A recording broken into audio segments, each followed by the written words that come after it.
Yo'q deyishni bilmagan insondan birinchi o'rinda hamma foydalanadi. Hamma undan tekin foydalanadi. Chunki u yo'q deya olmaydi. Nima uchun? Xafa qilib qo'yishdan qo'rqadi. U yo'q deya olmagani uchun odamlar uni hurmat qilib qo'ymaydi. Nabarot, undan foydalanishadi va hech kim hattoki rahmat demaydi. Yo'q deyishni bilish bu insonni eng birinchi shaxsiy chegaralarini himoya qilishdagi ko'nikmas. Yo'q deyishni bilmagan insondan birinchi o'rinda hamma foydalanadi. Hamma undan tekin foydalanadi. Chunki u yo'q deya olmaydi. Nima uchun? Xafa qilib qo'yishdan qo'rqadi. U yo'q deya olmagani uchun odamlar uni hurmat qilib qo'ymaydi. Nabarot, undan foydalanishadi va hech kim hattoki rahmat demaydi. Yo'q deyishni bilish bu insonni eng birinchi shaxsiy chegaralarini himoya qilishdagi ko'nikmas.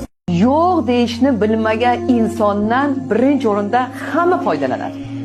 Hamma undan tekin foydalanadi. Chunki u yo'q deya olmaydi. Nima uchun? Xafa qilib qo'yishdan qo'rqadi. U yo'q deya olmagani uchun odamlar uni hurmat qilib qo'ymaydi. Nabarot, undan foydalanishadi va hech kim hattoki rahmat demaydi. Yo'q deyishni bilish bu insonni eng birinchi shaxsiy chegaralarini himoya qilish.